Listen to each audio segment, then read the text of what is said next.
I wanted to talk about parasites because in the U.S., and I know that we have listeners from all over the place, right? But when we live in Latin America, or when we've had the opportunity to live in another country, having a parasite check or testing is commonplace. It happens regularly. It's part of the ongoing conversation in terms of household healing and, you know, grandma's recipes for a parasite cleanse. But here in the U.S., we don't really talk about these little boogers, these parasites, you know, these invaders. And yet, in my practice, I see between 90 to 95% of people who come in and they have parasites. Most don't know it. When we talk about people who were born and raised in the U.S., they're even more clueless as to the possibility of even being exposed to parasites because it's not part of, you know, routine checkups. We don't get routine checkups for parasites. They're very rare.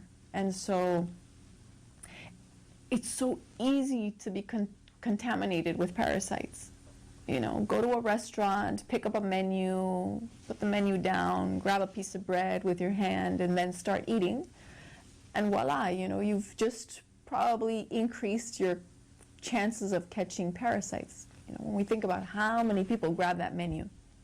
Now, forget about sorry, I was just listening about hepatitis, no? So common to acquire. Super common. In a restaurant, in a drink you might have, because it comes from contaminated water, but that has somebody has touched or being in touch with feces. Feces, exactly. And how do you know? You enter a restaurant and you don't really know what's going on in the back. You don't know what's going on in the kitchen. We expose in so many ways, and we think that because we live in the U.S., we are we are free from having that, and it's not the case. No, it's very common. Actually, a lot of hepatitis goes undetected. I see it very often, and you know, it's more common than people imagine. Our liver is very sensitive. It takes a lot of hits, and over time, the effects of having our liver affected can show up in other organs too. You know, this week I saw 2 or 3 people that had their gallbladder removed. The gallbladder and the liver are very tied, so chances are their liver was affected, but the liver, it's very resistant. So the gallbladder takes the hit and people get their gallbladder removed. But yeah, parasites invade the liver, they invade the gallbladder, they invade, you know, different digestive organs, but they're not just in our digestive tract. And that's where a lot of the lack of awareness happens when people develop some type of skin condition and they get something topical, and yet it's parasites that they have in their body that are causing these reactions, right? And especially, I see a lot of psoriasis here in the U.S. And usually the remedy would be a cream, something external, no? Basically. And that's why a lot of it doesn't go away, right? Because you can't kill parasites topically with creams, you know. And so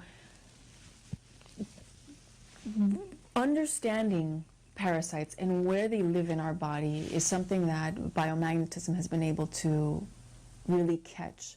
When you have that kinesthetic or that muscle testing dialogue with the body, and the body shows you where germs are, what kind of germs exist, where they're hiding exactly, and when you apply magnets, therapeutic magnets, if they move, where do they go to next, right? Because these things move, they want to survive.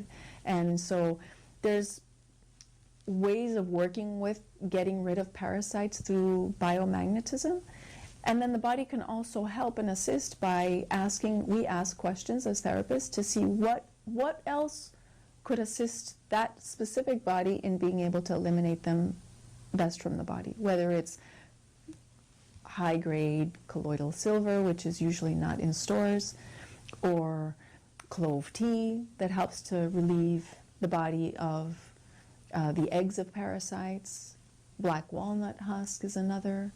But things that are even more common, like papaya seeds or pumpkin seeds or parsley, you know, there's a lot of things that we can take in order to be able to help the body remove parasites. The biggest challenge is when parasites are found in our head or hiding somewhere behind our ears, affecting our hearing, or hiding somewhere here, affecting our vision.